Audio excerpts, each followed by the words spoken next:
estamos aquí para otro café de la SEFIP, en el cual hoy tenemos a dos personas muy importantes. Tenemos a Lourdes, que creo que no necesitaría presentación, pero en cualquier caso, Lourdes Macías Merlo es doctora en fisioterapia, es docente de máster en la Universidad Internacional de Cataluña y lleva más de 30 años de experiencia profesional e investigadora, la cual, bueno, pues hace que haga una reivindicación muy activa por la implementación de prácticas basadas en la evidencia.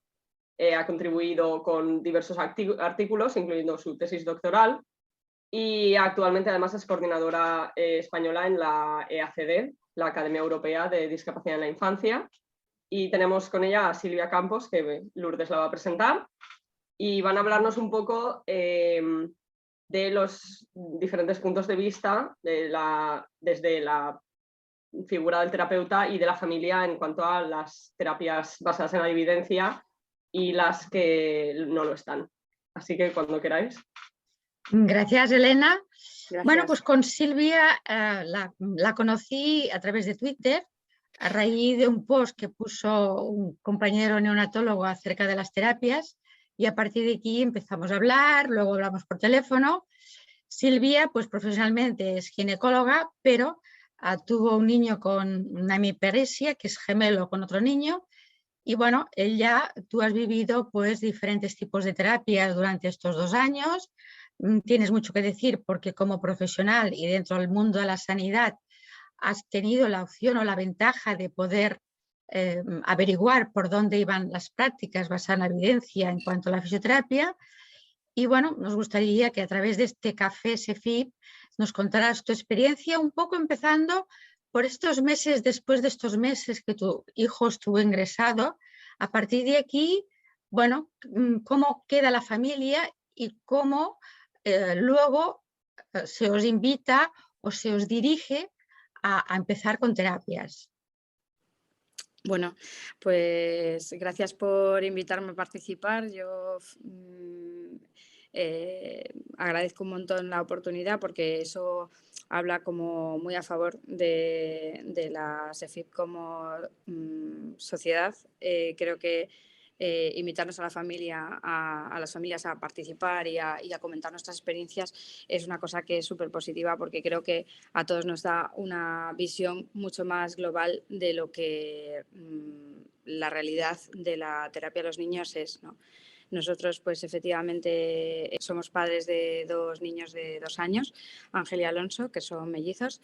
Ángel ya sabíamos desde que estaba embarazada que tenía una patología cardíaca, y a consecuencia de esta patología cardíaca estuvo mucho tiempo ingresado y tuvo múltiples complicaciones esperables en el contexto de gravedad en el que estaba el niño, entre las cuales tuvo una lesión neurológica, y a consecuencia de esto tiene su hemiparesia, que es el motivo por el que hablamos hoy.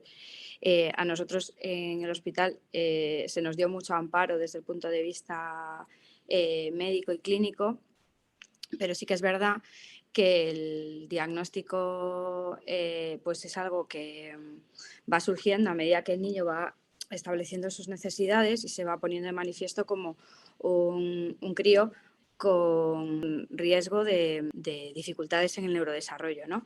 Entonces, claro, en el momento en el que te dan el diagnóstico tampoco sabemos muy bien qué es lo que va a ocurrir y qué es lo que va a necesitar el niño, pero realmente te vas un poco a la nada porque te vas con un diagnóstico que al final se materializa en un informe de una resonancia que va a tener o no una repercusión clínica, con un papelito que es el de derivación atención temprana, y bueno, y por parte de trabajo social del hospital, que teóricamente deberían de ser un poco el enlace para en el futuro las necesidades que pueda tener el niño, de que el sistema le ayude a recuperarse de las secuelas que pueda tener, pues por parte de trabajo social lo que tuvimos fue un BOE impreso.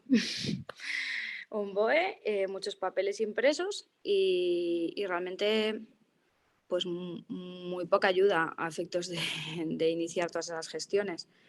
Como familia, un poco de desamparo, ¿no?, del sistema, Sí. después de haber estado Cuesta Está- mucho decirlo y para mí, personalmente, yo hablo por mí, como ginecóloga que además me dedico un poco a ver nacer prematuros, ¿no? Al final es una de las cosas que pasa en mi profesión y resulta muy chocante cómo estamos invirtiendo muchísimo dinero en sacar adelante grandes prematuros, pero creo que a nivel logístico no se está invirtiendo lo necesario, quizás porque es menos, pues, no sé, como menos glamuroso o no sé, de defender el gasto en ello, pero no estamos defendiendo suficiente el dinero que tenemos que invertir en que estos niños después sean miembros funcionales de la sociedad y que se les dé la oportunidad de desarrollarse como individuos.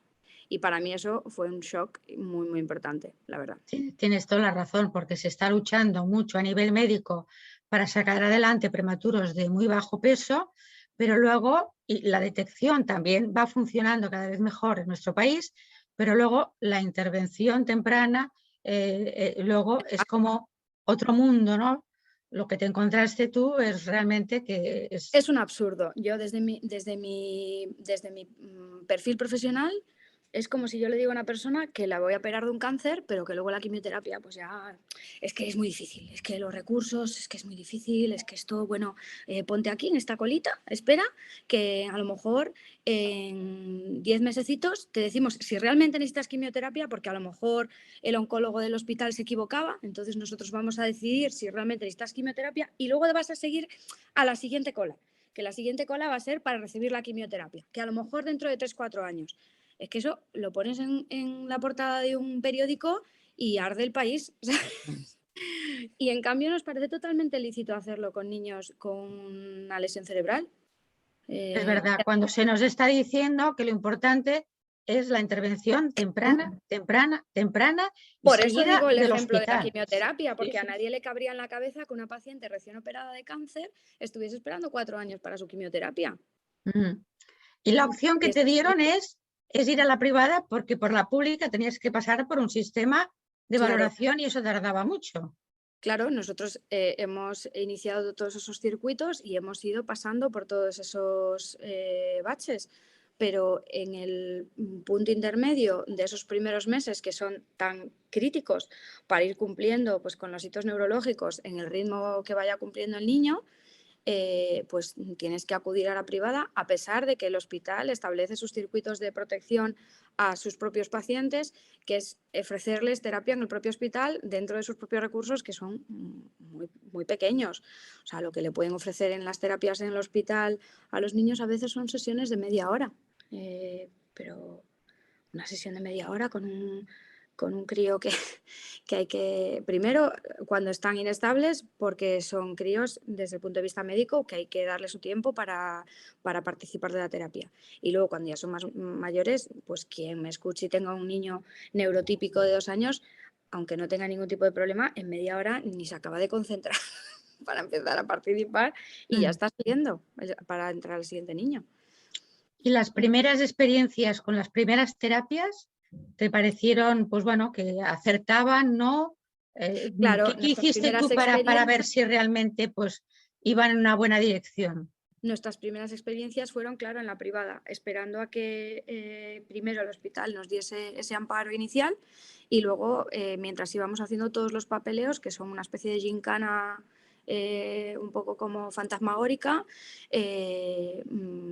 para que fuese atención temprana. Entonces, inicialmente empezamos en privada, claro. ¿Y dónde buscas? Pues un poco preguntas a profesionales que te ofrezcan confianza dónde buscar, porque yo sí que sabía que, bueno, que pues en el mundo de las terapias me iba a encontrar probablemente muchos lugares que, bueno, su calidad fuese un poco subóptima, ¿no?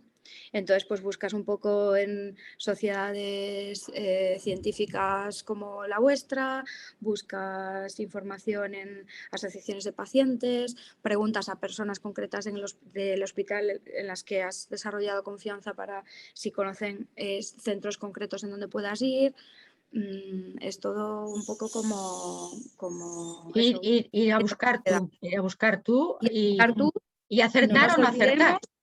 acertar o no acertar, y no olvidemos que hay muchas personas que salimos de una experiencia hospitalaria intensa, ¿sabes? Ya no es un posparto o lo que sea, eso ya lo de menos, sino ya una experiencia hospitalaria intensa, con un niño recién llegado a casa, con su sonda nasogástrica, con su monitorización cardíaca, con su todo, y además tú, pues hacer preguntitas por teléfono para ver si ese sitio es el adecuado para tu hijo, ¿no? Hacer un casting de profesionales, como si yo tuviese la capacidad, el criterio o la disposición de ponerme a hacer castings por teléfono de profesionales, ¿no? Sí, sí. Claro, esto se entiende dentro de, que no vamos a decir la comunidad, pero que pasa, pero no pasa en todas las comunidades. Sabemos que aquí en España, pues cada comunidad se rige Sí, diferente, ¿no? Desde luego, además es que vas hablando después, con el paso del tiempo, te vas haciendo contacto con otras familias y ves que la disparidad entre comunidades es lamentable. O sea, hablamos del calendario vacunal y lo distinto que es en cada comunidad. Bueno, pues es que si ya te vas a terapias de niños en riesgo, ya alucinas. Porque en otras comunidades, pues es que desde el hospital incluso les generaron todos los papeleos a una familia en concreto que conozco de otra comunidad, no tuvieron que hacer ni un papel. Directamente, conforme salieron de alta, unas semanas más tarde ya tenían el inicio de terapia en un centro para que su niño se pudiese rehabilitar, que es lo que cabe en la cabeza de cualquier persona sensata, es que debería ser así. Sí, O sea, sí. no estar tú haciendo un peregrinaje por por los distintos centros privados de tu comunidad. Exacto. Y Y luego las primeras terapias que te encontraste, ¿todas bueno, tenían sentido común o algunas pues ya te chocaban? no, por supuesto, con un bebé la osteopatía siempre va a aparecer por ahí. Te ubicamos un poco aquí el asunto y entonces ya el niño de repente pues va a poder moverse mejor o va a poder recuperar problemas posturales derivados de la UCI o bueno, por supuesto ya temas ya viscerales ya es otro tema, ¿no? Pero sí, la osteopatía siempre es una escena incluso en centros que dices, parece que este sitio es sensato. Nuestra primera experiencia fue en un centro que nos ayudaron muchísimo, nos sentimos súper amparados en esos primeros movimientos de cómo estimular al niño y cómo ayudarle en los primeros meses, pero nos ofrecieron osteopatía también.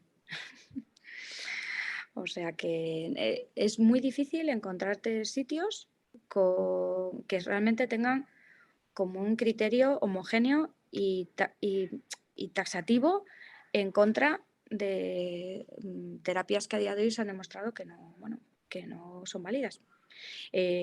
Por supuesto, esquivar boita es una especie de hazaña porque allá donde vas te lo encuentras también y prácticamente tu decisión se limita a escoger entre boita y bobaz. Esto es así. Lo mejor que te puedes encontrar a veces es encontrarte personas que se describen como terapeuta bobaz, pero en realidad hacen como una terapia bobaz medio modificada, ¿no? Que dicen ellos, que es que hacen menos hands-on, intentan pues que el movimiento sea más iniciado por el niño y no tanto modelar y esas cosas. Pero eso es lo mejor a lo que puedes aspirar, al menos en las primeras experiencias, si tienes suerte. ¿Y todavía te encontraste fisioterapeutas que trabajaban pues el bajar el tono? Eso a día de hoy sigue siendo una dificultad, incluso en terapeutas que trabajan en sitios teóricamente serios. Por supuesto, en la pública, que eso es otro contraste que yo me encontré. Para mí como profesional, el rigor científico estaba en la pública, eso es algo que me parece todavía a día de hoy alucinante. Que dentro de la cartera de servicios del Sistema Nacional de Salud, ¿no? Que supuestamente estamos ofreciendo rehabilitación a niños, usemos terapias que no están basadas en la evidencia y eso es a lo que pueden aspirar las familias. Es como si a mí, me tienen que tratar un cáncer y lo que hay en este centro es que es acupuntura, señora, lo siento, no tenemos aquí taxanos, no tenemos aquí quimioterápicos, lo que usamos aquí, pues es que aquí somos de escuela de acupuntura, entonces es lo que hay. alucinante. Y bueno, por supuesto, a lo que me preguntabas, que me doy caminos, lo de intentar manipular y bajar el tono y masajear al niño antes de iniciar la sesión, porque si no, no se puede trabajar, es una constante, una constante. ¿Y cómo toleraba tu hijo? Pues Mal, fatal. Y fatal, porque Ángel es un chaval con mucho carácter, por desgracia o por virtud ha heredado eso de alguien que no sé, y lo lleva muy mal. Claro, acababa de salir de la UCI, acababa de recibir, hay que tener en cuenta que muchos de estos niños han pasado por mucha manipulación en contra de su voluntad y les resulta muy desagradable, ya no solo por motivos de que ese miembro sea más sensible o lo que sea, y les resulta desagradable que le manipulen en contra de su voluntad y que eso, estar muy incómodo, en el caso de Ángel, yo no sé si eso es lo habitual o no, mi sensación personal siempre ha sido que eso en todo caso le subía el tono y le dificultaba el continuar con la sesión. Entonces, como primer contacto con el niño para iniciar la sesión, que es lo que te argumentan muchas veces, lo veía muy contraproducente y a día de hoy el tiempo me ha dado la razón porque cuando los terapeutas que tratan a Ángel a día de hoy y que trabajan con él, que no lo hacen, pues consiguen que el niño participe mucho más de la terapia, que a día de hoy teóricamente es la dirección en la que hay que ir. es que ya, Silvia, ya hace años que la intención de inhibir el tono con las manos del fisio, pues ya la evidencia hace años, vamos, que nos dice vamos, que por el camino no va ahí, sino que la autoiniciación del movimiento del niño con motivación hace más, porque realmente el cerebro entiende de función y es lo que realmente hay que apostar por las funciones del día a día, que él vaya siendo autónomo, ¿no? Y no por mucho tocotear, aunque se haga muy bien.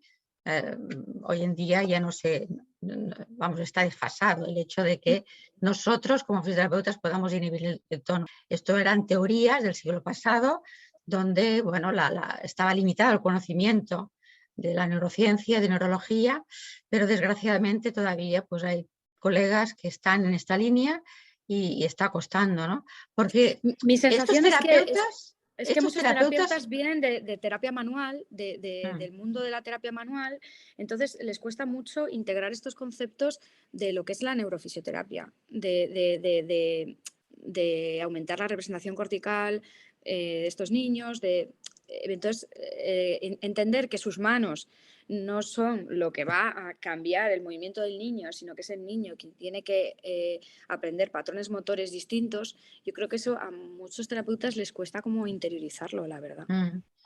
Bueno, tenemos el problema de universidades, que todavía pues, hay profesores que están dando estos métodos del siglo pasado y aquí es una de las raíces donde bueno, está el problema, ¿no? Y que luego pues, bueno, sale esta gente joven que piensa que por ahí bueno, y la no actualización, ¿no? O seguir con esta línea sí o sí porque lo he hecho toda la vida, ¿no? Hay diferentes razones, porque tú a la hora de poder hablar con los terapeutas y de ir viendo pues lo que están haciendo, pues no es lo que tú quizás estabas leyendo en algunos artículos, ¿cómo te respondían estos terapeutas? A ver, hay de todo. Por lo general, terapeutas con los que hemos ido siguiendo y que por lo general además es que no trabajan así, cuando hacen algo que a ti no te cuadra y que les preguntas desde la humildad, que es que yo no pretendo dirigir el trabajo de nadie, al contrario. Lo que me encantaría es dejar de hacer auditorías del trabajo de los demás, ¿sabes? Yo prefiero hacer otras cosas con mi hijo. Pues cuando les preguntas a este tipo de terapeutas, pues te dan una argumentación de por qué lo están haciendo, que te puede convencer mejor o peor. Pero luego las personas que están R que en su modelo global de atención al niño es otro, pues de la manera más variopinta, desde que tú no eres fisioterapeuta, tú eres el padre y es que, a ver, ¿qué haces metiéndote ahí? Partiendo de ahí, pasando por es que nosotros lo hemos hecho así siempre, pasando por el es que hay que individualizar porque hay niños en los que sí, saliendo por peteneras para invalidar pues el peso de los estudios científicos que son bastante rotundos en ese sentido, pues de todo, te encuentras de todo. Y hay que tener en cuenta que mi visión es sesgada porque yo creo que cuando eres profesional de la salud, el respeto a tu criterio es distinto. Pero yo hablo con otras familias que las respuestas que reciben son ya rozan hasta lo grosero, porque en otros lugares a mí me han intentado convencer de salir de sesión en muchos sitios, pero no me han negado el acceso como tal a una sesión nunca. Pero me consta que eso en muchos sitios es la constante y que hay muchas familias emprendiendo verdaderas luchas vitales de ventanilla en ventanilla a base de queja y reclamación para que le dejen entrar a una sesión con su bebé de meses. De meses. Entonces, pues la respuesta de los profesionales no siempre es la que nos gustaría, desde luego, que es la del diálogo y la del intentar hacer equipo con la familia, que al final supuestamente todos tenemos el mismo objetivo ahí, ¿no? Es que va por ahí, es hacer equipo terapeutas con la familia y es donde funciona, para que la familia entienda las necesidades de su hijo, cómo en casa poder seguir con esta estimulación, con estas necesidades, con estos objetivos y que el día a día los padres vayan capacitándose en entender estas necesidades. Si la familia no está ahí, ¿cómo luego la familia podrá ayudar a su hijo? Es que pues ya te de digo sentido cómo común. lo que ocurre es que esas familias al final son familias que cada vez dependen más de horas de sala.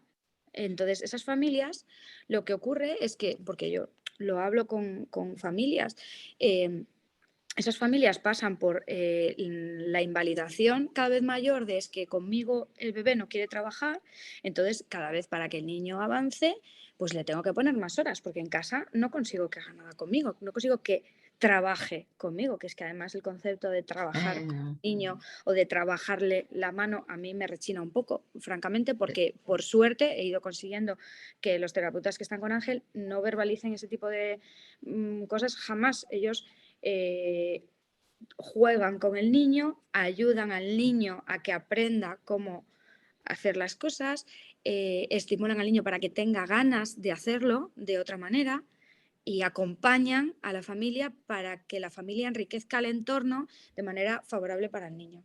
Entonces, esas familias, lo que ocurre, el camino final, es que cada vez dependen más de horas de sala.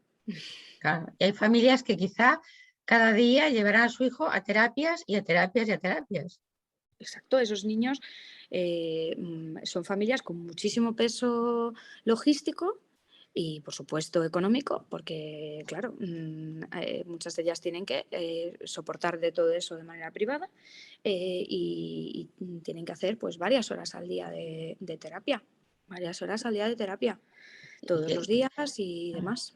Y ese tiempo, pues un tiempo menos de parque, pues porque por el bien del niño, claro, es que ellos es que lo hacen por el bien del niño.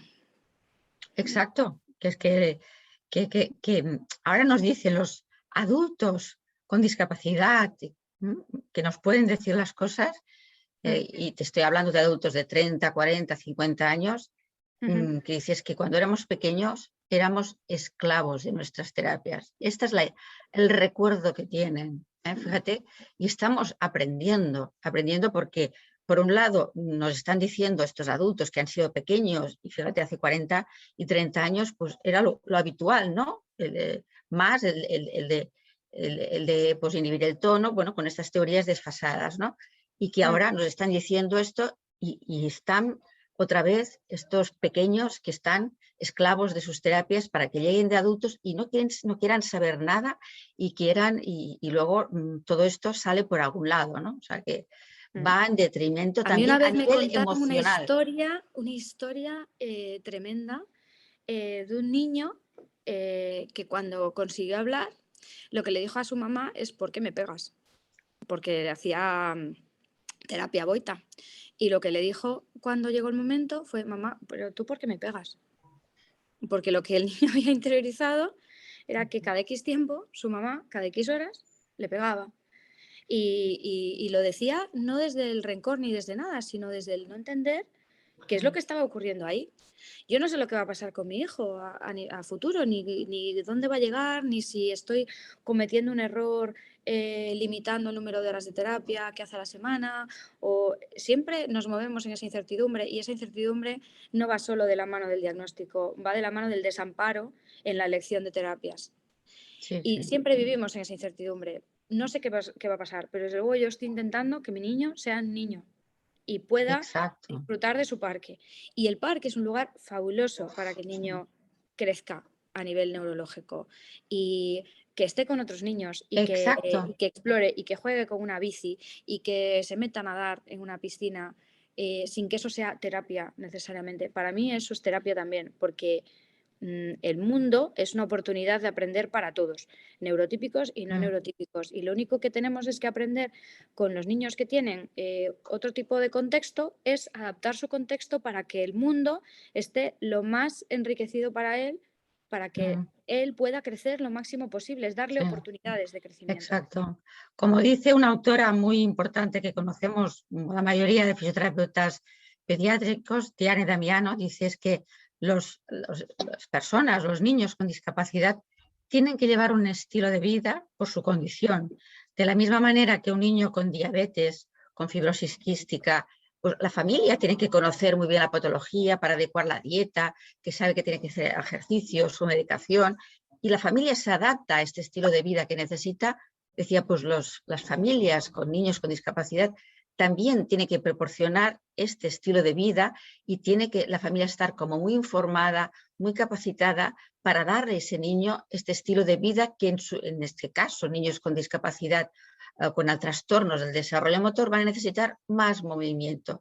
Pero más movimiento no significa más terapia, significa pues que pueden hacer las actividades que puedan hacer según su estado, y si puedo, lo que decías tú, ir en bici, si puede ir al parque, ir en parque, subir, bajar el tobogán 50 veces como hace un niño con desarrollo típico, y esto es lo que hace que el aprendizaje motor, el control del movimiento se vaya instaurando con estos, de la misma manera que un niño con desarrollo típico, pues su cerebro va creciendo a nivel de mapa cortical motor a través de los aprendizajes, no precisamente haciendo terapias o que te manipulen, ¿no? Esto es por donde van las prácticas basadas en la evidencia, y tú al final yo creo que acertaste, ¿no? Un centro que trabajaban ese modelo de prácticas basadas en la evidencia, ¿no? Yo no sé todavía si mi hijo dentro de 30 años va a estar en un congreso diciendo mi madre pasó de mí No, y no mi terapia. Yo no no, lo sé. no, no, Pero no. yo lo que yo puedo hacer como madre es consultar en donde hay calidad de información en base a lo que sabemos en 2022 para intentar que él tenga la mejor de las situaciones posibles. Por suerte, fuimos dando con profesionales que nos ayudaban, y hablo de fisios, hablo de terapeutas ocupacionales, hablo de logopeda, hablo de hasta su escuela infantil, es constructiva, siendo una escuela infantil, creo que sin experiencia con hemiparesia, y son lo más. Afectos de buscar ese crecimiento, buscar esa oportunidad, confiar en las oportunidades del niño, pensar en sus destrezas y no tanto en sus flaquezas. Entonces, hemos tenido mucha suerte, pero también porque hemos podido encontrar la manera de qué es lo que teníamos que buscar. Si no sabemos lo que tenemos que buscar, no lo encontramos. Y para cuando se nos despierta la duda de si estamos donde debemos estar o no, para entonces tenemos una vulnerabilidad emocional respecto a esos terapeutas que nos han ayudado inicialmente, que tomar otra dirección ya es muy complicado, yo creo. Y a veces, pues el miedo que tienen la familia de si dice algo que se le va a negar la Claro, terapia, ¿no? eso Están como un es. poco... Esa es otra, que cuando la terapia que estás recibiendo es pública, estás condicionado a esto. Es decir, si eso es lo que hay, lentejas, lentejas, esto es lo que tienes. Y a lo mejor, si dices que no una cosa, y si lo pierdes todo, y si luego ya el niño ya pierde el circuito y por tanto no puede acceder a otras cosas que sí te interesa que tengan, ¿no? Siempre hay como esa especie de secuestro por parte de ese tipo de terapias. Es una tristeza, de verdad, Es muy porque triste, sí. a mí, de verdad, vuelvo un poco a lo del principio, aunque no, esto a lo mejor no le interesa a nadie, pero yo como profesional me resulta flagrante esa disparidad de criterios entre distintos hospitales, eso de que en un hospital de altísimo nivel estén haciéndose cosas de nefasto nivel de rehabilitación, porque es una pérdida de recursos. Es que no es que estemos gastando poco dinero, es que estamos perdiendo dinero porque estamos generando morbilidad y generando discapacidad totalmente evitable. Estamos, como sociedad, es un absurdo que permitamos esto. Pues sí, tienes toda la razón. No lo entiendes tú, no lo entendemos los que intentamos avanzar según las prácticas basadas en la evidencia, que estamos luchando y haciendo infografías, las EFIP a tope. Yo siempre intento con mis posts en redes sociales pues dar mensajes para que calen, pero bueno, sabemos que hay profesionales que bueno, están cerrados a que lo que decías tú, ¿no? Lo hemos hecho siempre así, ¿para qué cambiar, no? Y entonces esto dentro de la sanidad yo no lo puedo entender, ¿no? Es una Yo lástima. confío que al final, en ese sentido, el progreso es implacable. Es decir, Sí. las cosas que están a extinguir, están a extinguir. Y sí que es verdad que tenéis el conflicto este de la base, ¿no? De la universidad y demás. Pero es que al final los progresos de los niños hablan por sí solos, ¿sabes? Y por desgracia es todo lo que se pierde por el camino y todas las Sí. oportunidades que pierden individuos concretos por el camino. Pero al final el tiempo pasa y todos esos esfuerzos que estáis haciendo y los esfuerzos que estamos haciendo las familias, aunque en el día a día a veces sientas que llevas una losa encima de decisiones y de luchas por hacer prevalecer argumentos que tú crees que son de peso, pero todo eso al final llega y va a alguna parte. Lo que pasa es que es granito a granito a granito de Sí, arena. es muy lento. Complicado. De hecho, la pandemia ya vimos luces en el sentido de que los que trabajamos, pues en el sentido, el modelo ese centrar la familia, hacer un equipo y que la familia pudiera estar capacitada, no vivió mal cómo podía ayudarle en ese tiempo de confinamiento. Sin embargo, las familias dependientes de las terapias estaban muy ansiosas porque no sabían qué hacer en casa. Con mi marido, que también es fisioterapeuta, en estos confinamientos, familias nos llamaban, no sabemos qué hacer porque no tenemos terapia, nos dedicamos a ayudar a muchas familias y podían hacer muchas cosas sin que ellos tuvieran ninguna información.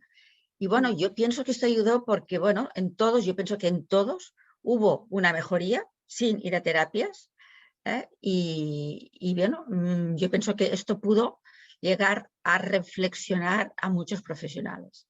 Ojalá que sí. Ojalá. Bien, yo te diría, no sé, como sociedad, nosotros científica, ¿cómo podríamos ayudar a las familias que, bueno, hemos estado muchos años enfocados a nivel de estar actualizando a nivel más profesional, pero sí que queremos, o la SEFIP tiene intención de tener abierto cada vez más, la puerta abierta a las familias, porque cada vez, incluso las academias de los diferentes, la Academia Europea de Niños con Discapacidad, otras academias mundiales, están abriendo a las familias porque os hemos de escuchar, porque formáis parte de este equipo que juntos ayudaremos a vuestros hijos.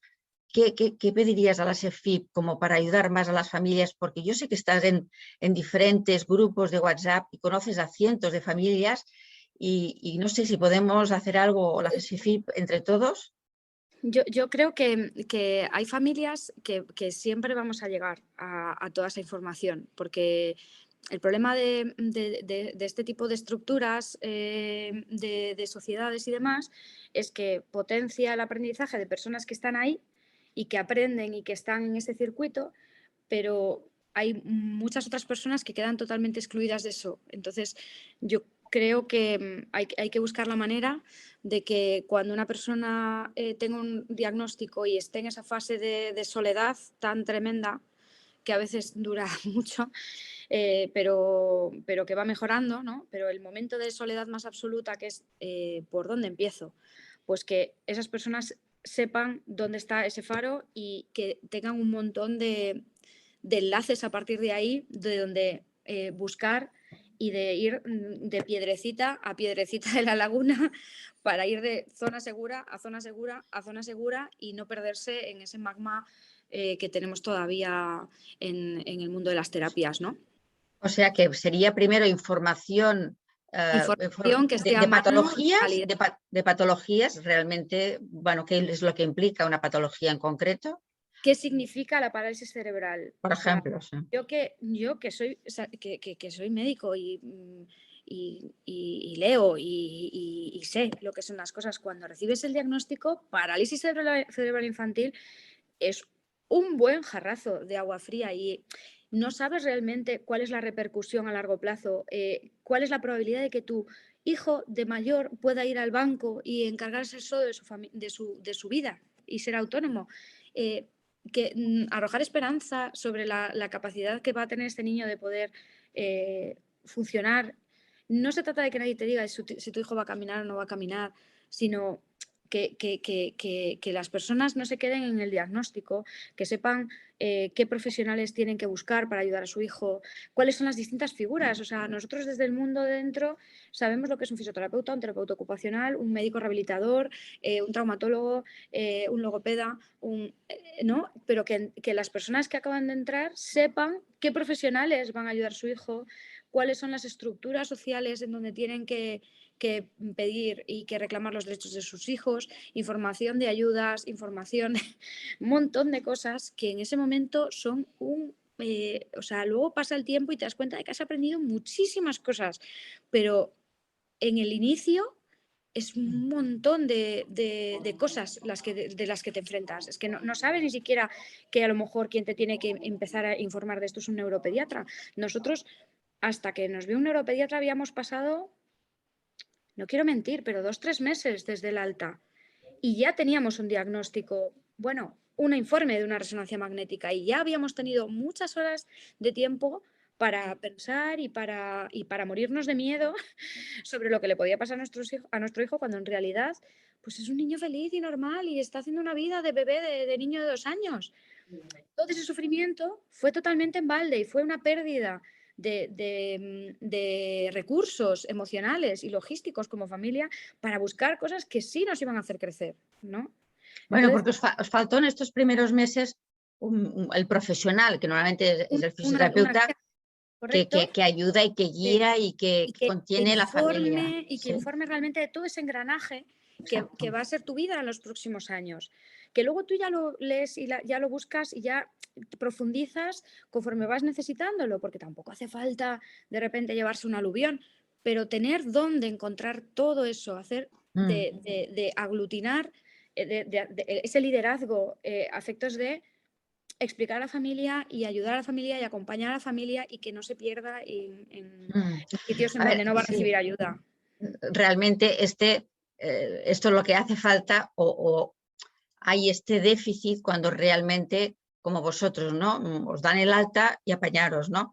Realmente en aquellas comunidades o en aquellas ciudades donde hay un enlace entre hospital y atención temprana, es el equipo de atención temprana que recoge esta familia, que le oriente, que le informa, que le acoge, que le escucha y que le sabe orientar, ¿no? En Sí, vuestro pero caso. incluso en sitios que las cosas funcionan muy bien, se pierden mucho determinadas, o sea, hay necesidades que va a tener el niño, ¿eh?